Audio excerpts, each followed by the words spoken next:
ये कहानी है जूली की। जूली एक प्रेग्नेंट औरत थी जिसकी डिलीवरी में बस 2 महीने ही बाकी थे। जूली के हस्बैंड का नाम डैनियल था। डैनियल ने न्यू बेबी के लिए एक ऐसा हाउस लिया था जिसमें बेबी के लिए सारी फैसिलिटीज अवेलेबल थी। वो दोनों इस घर में आकर बहुत ज्यादा खुश थे। उस घर की सफाई का काम अभी भी बाकी था। इन लोगों से पहले जो उस घर के ओनर थे, उन्होंने उस घर की एक भी चीज वहां से हटाई नहीं थी। एक कारीगर को काम करते हुए वहां से एक पुरानी ब्रेसलेट मिली जिसे जूली अपने पास रख लेती है। रात को काम खत्म होने के बाद डैनियल काफी थक गया था, इसलिए वो सोने चला गया और जूली फ्रेश होने चली गई। तभी उसकी नजर फिर से उस ब्रेसलेट के ऊपर पड़ी। वो उस ब्रेसलेट को ठीक करके पहन लेती है। थोड़ी देर बाद जब वो अपने बेडरूम में गई तो उसे एक बच्चे के हंसने की आवाज सुनाई दी। जब उसने बाहर जाकर देखा तो उसकी कैट ऐसे रिएक्ट कर रही थी जैसे कि वो किसी के साथ खेल रही हो। कुछ दूर आगे जाने के बाद तभी अचानक वहाँ डैनियल आ गया। डैनियल जूली को आने वाली बेबी का रूम दिखाना चाहता था जिसमें उसने एक सीसीटीवी कैमरा लगा दिया था। वो उन दोनों के फोन और लैपटॉप से कनेक्टेड था। अब वो दोनों अपने लैपटॉप के जरिए अपनी बेबी के ऊपर नजर रख सकते हैं। वो कैमरा एक टॉय के अंदर फिक्स था। अगले दिन जूली और डैनियल एक पार्टी में गए हुए थे। डैनियल को न्यू जॉब मिल गई थी। वहाँ जूली को डैनियल के कुछ कलीग्स मिले। उनमें से एक ओल्ड लेडी जूली से बताती है कि वो लोग जिस घर में शिफ्ट हुए हैं उसके पहले वाले ओनर मर चुके हैं। वहाँ एक औरत रहती थी जिसके 3 बच्चे थे और उसे चौथा बेबी होने वाला था। लेकिन जब उसका 4th बेबी होने वाला था उस वक्त वो बहुत ज्यादा बीमार हो गई। तभी वहाँ अचानक डैनियल आ गया और डैनियल ने उनकी बात वहीं पर कट कर दी। ये बात जूली को बहुत ज्यादा अजीब लगी। जूली घर आने के बाद डैनियल से झगड़ा करने लगी।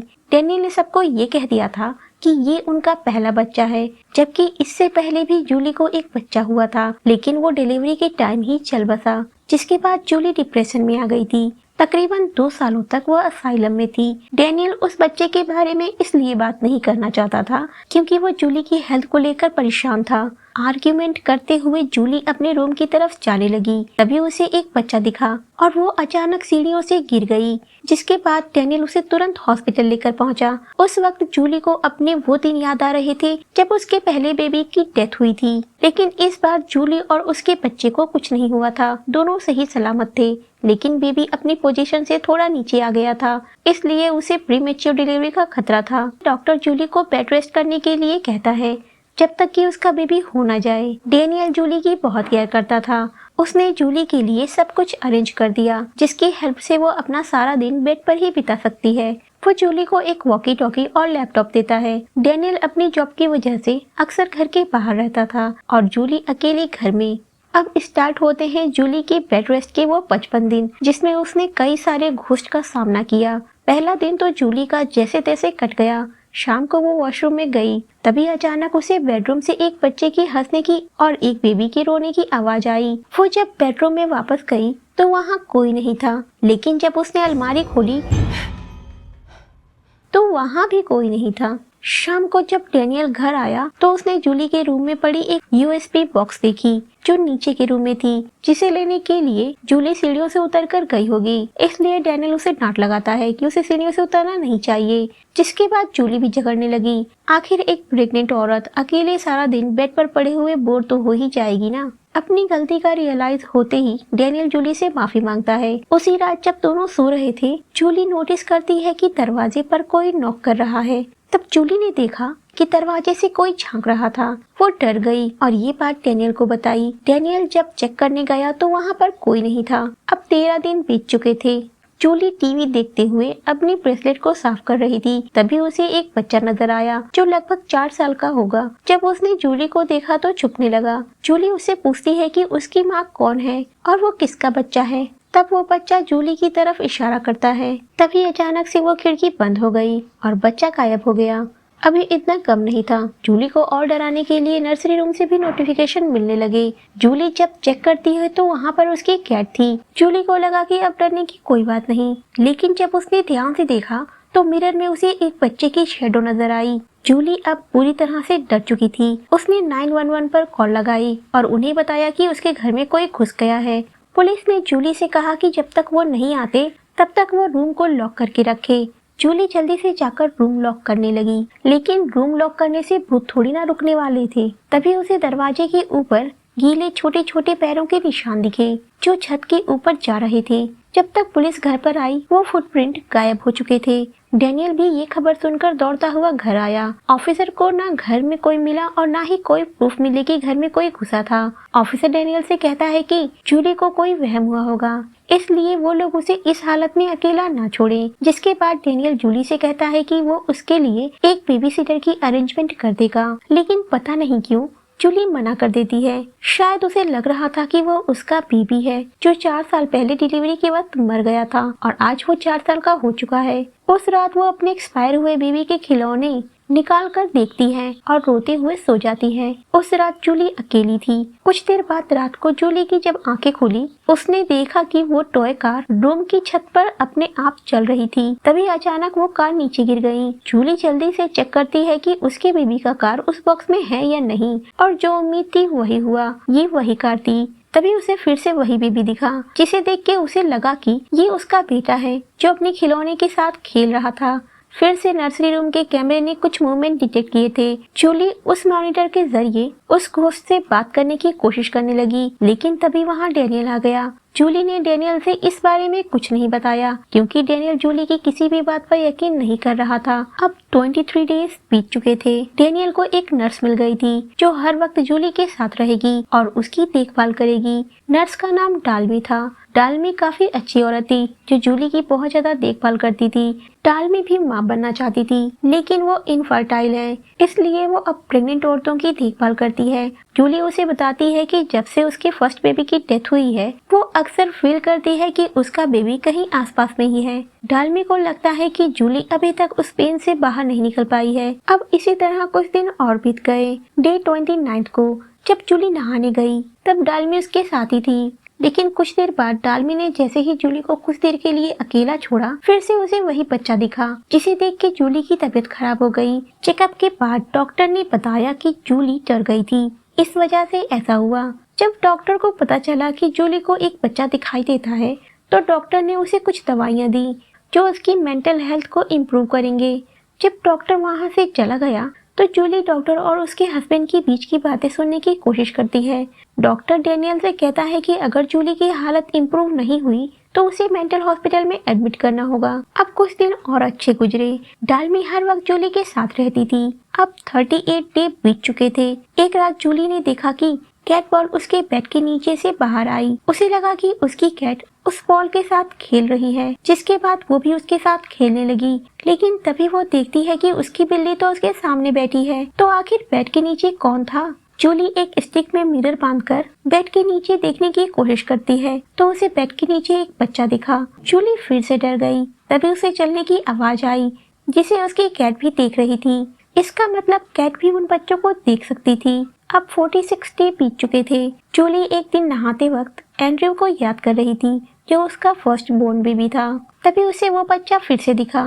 इस बार वो जूली से कहता है कि उसे इस घर से चले जाना चाहिए क्योंकि वो उसके बच्चे को मारना चाहती है। जूली उस बच्चे से पूछती है कि कौन मारना चाहती है, लेकिन वो कुछ बोले उससे पहले वहाँ डालमी आ गई, जिसे देख के वो बच्चा गायब हो गया। जूली को लगा कि डालमी ही उसके बच्चे को मारना चाहती है, जिसके बाद वो डैनियल से कहती है कि वो डालमी को यहाँ से निकाल दे, वो उसके बच्चे को नुकसान पहुंचाना चाहती है। जूली डैनियल से बताती है कि उसे उसके मरे हुए बच्चे की आत्मा दिखी थी जिसने कहा कि डालमी उसके बच्चे को नुकसान पहुंचाना चाहती है। ये सुनने के बाद डैनियल को लगता है कि अब जूली का पागलपन कुछ ज्यादा ही बढ़ रहा है, इसलिए वो नर्सरी रूम के कैमरों को ही ऑफ कर देता है। अब 53 डेज बीत चुके थे। डालमी जूली की चेकअप करते हुए उसे बताती है कि इस घर में जो पहले फैमिली रहती थी उनके 3 बच्चे थे। यहाँ पर मिलेंड्रा कैंसी नाम की एक औरत रहती थी और उसे 4th बेबी होने वाला था। एक दिन कार क्रैश में उसके अजन्मे बच्चे की मौत हो गई, जिसके बाद मिलेंड्रा डिप्रेशन में चली गई। पहले तो उसने अपने तीनों बेटों को मार दिया, उसके बाद खुद भी अपनी जान ले ली। जूली को डालमी की बात पर यकीन नहीं था, जिसके बाद जूली अपनी ब्रेसलेट को ध्यान से देखती है तो उसमें M और K लिखा हुआ था। इसका मतलब ये ब्रेसलेट मिलेंड्रा का ही था। जूली उस प्रॉपर्टी के पेपर्स को भी चेक करती है जिसमें प्रीवियस प्रॉपर्टी ओनर का नाम मिलेंड्रा कैंसी था। फुल लोकल न्यूज़पेपर वालों से भी मिलेंड्रा कैंसी के बारे में पूछती है।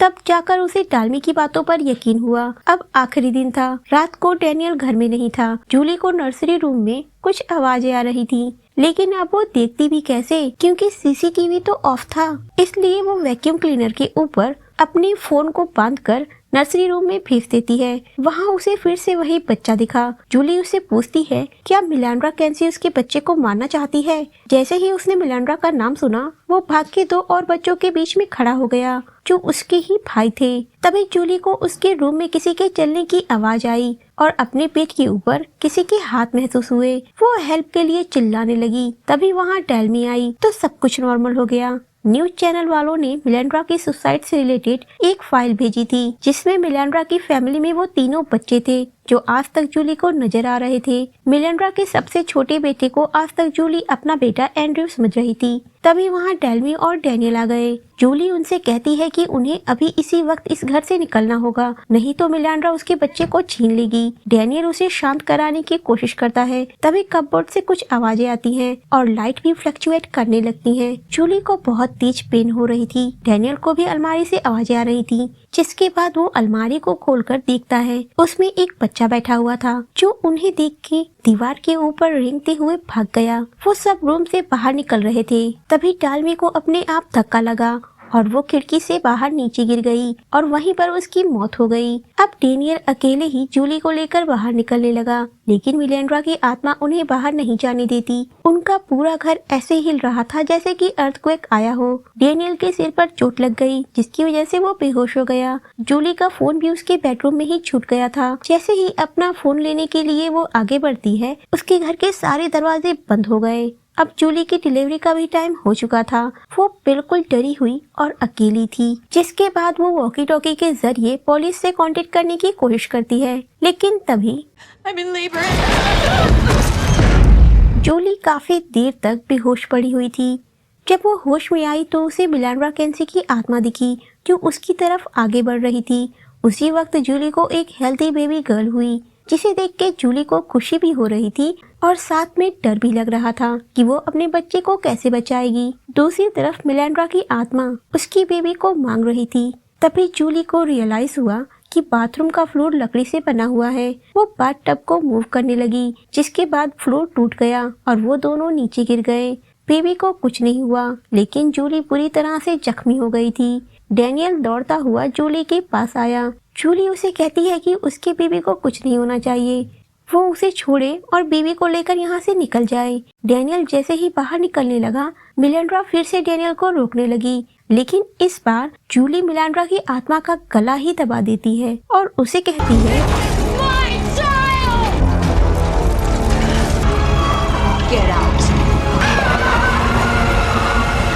मिलांड्रा फिर से वहीं चली गई जहाँ से वो आई थी।